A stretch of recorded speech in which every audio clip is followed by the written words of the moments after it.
Hello everyone, it is Wednesday, January 15th, 2020. Of course, today was New Comic Book Day. I didn't do a video yesterday for pre-release hot picks because, quite frankly, it's a very small week. So we are going to jump right into the books, and then like the title of the video stated, I do have a CGC comment at the end of this video, so I know how much all of you love those. So let's jump right into the books, shall we? This came out last week from Antarctic Press, the V card. Vampire, story about a vampire. He's like 350 years old, still looking to get that first bite in. So I think that's going to be kind of a little fun read, and then the CW might do something with it down the road because that kind of falls under their, teenage, viewer list. The final issue of a storyline that I enjoyed, Freedom Fighters number 12. This is a first mention of something called Gotham Planet, a first man-made planet. This is the Legion of Superheroes number 3. So kind of excited about that there. First cameo appearance of Starbrand, Avengers 29. Last couple weeks have had a lot of first appearances, so kind of an exciting time for those type of books there. And then last week it was Miles Morales the end. This week it's Venom the end right here. We'll see what they're doing with this, if they're going to try to tie something in, or these are just going to be a bunch of one-shots, or however they're going to do it. And that was it for the mainstream Marvel DC. Again, one of the smallest weeks I've had in a long time, but we will jump into the independents. First one, third print of Red Mother number 1.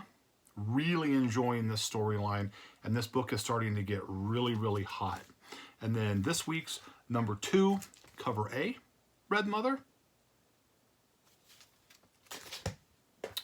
Variant cover B for number 2.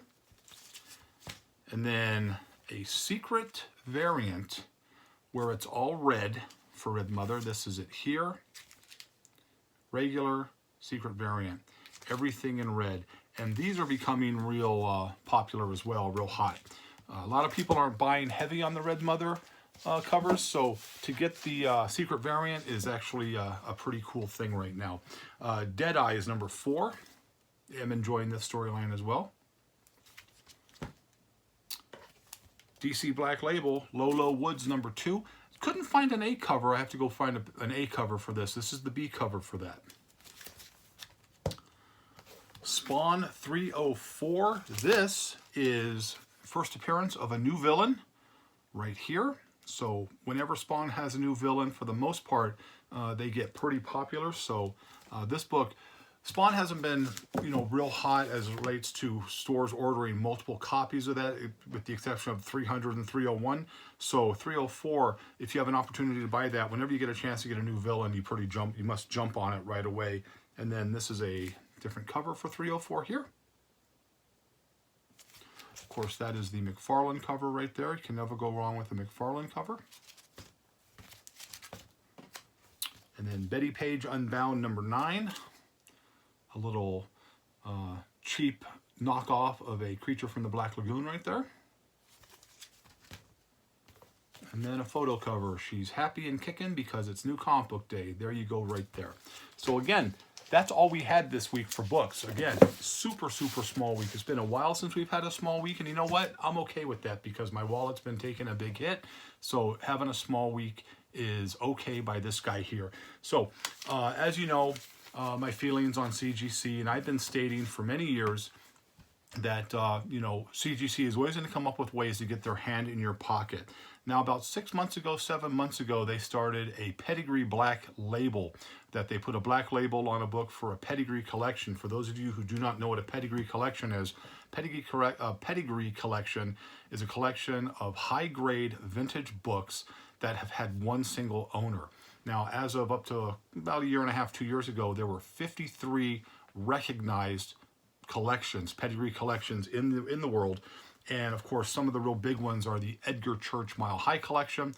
Everybody knows that story about how Mile High started, where he found that enormous high-grade Golden Age collection in a house that was being sold that he picked up in the 70s, and just basically kickstarted his. He had started, a business. He had a small comic book business, but a collection like that, even in that time, just kicked off who he is today. It's the old Edgar Church Mile High collection, and then a couple of other popular collections: White Mountain, the Lost Valley collection, the Big Apple collection. I mention those because I have books from each one of those collections in my personal collection. So to me, I mean, CGC is always, in the past, when it's a pedigree collection, they'll put on their labels, like the Mile High collection, they'll say Edgar Church Mile High collection.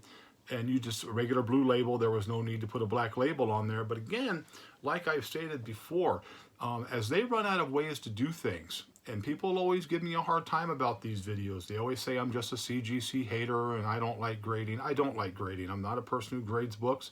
I believe that books should be left raw. That's my personal opinion. There are people who agree with it. There are people who don't agree with it. Either way, it doesn't really matter as long as you are happy with the way you collect. But I don't need a black label on a book to tell me it is a pedigree book, because you can get that when you buy a pedigree. You usually get a certificate from the place where you bought it or from the place that you purchased it saying that this is a pedigree collection book. And that's been good enough all these years. And even CGC, when you used to send those books in, you'd send it all in, you'd have the certificate, and they'd put on the label, Big Apple collection, Lost Valley collection, Edgar Church Mile High collection, and that was accepted as a pedigree. Now they're charging you money to get a black label, and people seem to like that. They started it with the Walking Dead labels, then it was the Stan Lee signature labels, and then it was Marvel labels. Pretty soon they're just going to always find a way to get their hands in their pocket. What I'm saying is, when are people going to finally realize that you don't need all this extra stuff? A blue label, a black label. I mean, I'm sure that there are collectors out there who do things, because they want it to look good, and you're a huge Walking Dead fan, you want the special Walking Dead label. That's just extra money. It's money that people really don't need to spend. And the reason that people jump all over this stuff is because now there's articles being written stating that, book A in a pedigree collection went for $2,500, and the same book in the same grade that was non-pedigree went for $1,900. There's no reason there should be a discrepancy on the book just because it's a pedigree. All that means is that one owner had that book. Okay, it doesn't make it any different. It doesn't make it any more special. A 9.4 is a 9.4. But again, these stories come out to back up CGC's claims that say, if you get a label that says it's pedigree, your book is going to be worth a few $100s more than a non-pedigree book when it's the exact same book in the exact same grade. It is not necessary. So people are going to start sending all these books in. Pedigree books are hard enough to find. You don't need a special label to tell you it's a pedigree book. And now people are going to do like they always do. Okay, it started with the video games now, where people are having video games graded, and they're paying big money for these graded video games that you can't even play because they're encapsulated. Same thing with a book. You're not going to be able to read the book because it's encapsulated. All I'm saying is, you don't need to spend money to buy a black label to say it's pedigree.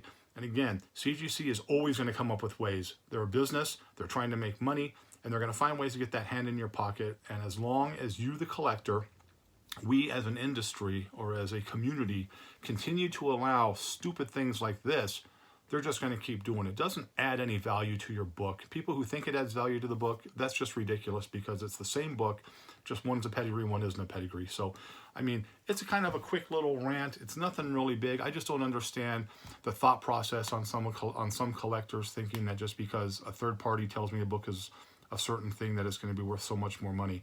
So, I mean, again, I'm sure I'm going to get tons of bashing on this video, because I always do when I say something about CGC. But you know what? Do some research. Again, a couple years ago, there's only 53 true pedigrees. Now, all these different pedigree companies. I'm going to tell you this right now, and I'm going to say this because usually when something like this happens, it blows up. Now, you have 53, 54 recognized pedigrees, pedigree collections in the United States. Now, with CGC doing this new thing with the pedigree labels, and all these people are going to be hunting pedigrees, you're going to start finding all these other pedigrees that are going to come up. In about a year and a half, you're probably going to see 100 pedigrees, collections, which is going to be absolutely ridiculous. So there's that. Again, I know I'm going to get bashed for the video. I'm sure I'm going to get plenty of thumbs down on it. I'm okay with that, because my thoughts on CGC are usually spot on as it relates to kind of the scams they run, whether it's qualified grade or now these special labels for things. It's just ridiculous. So that's pretty much all we have. So I hope you liked the video, but as always, if you didn't, nothing I can do for you. Have a great day. Subscribe if you're not a subscriber. Thumbs up would be greatly appreciated, and I'll see you soon.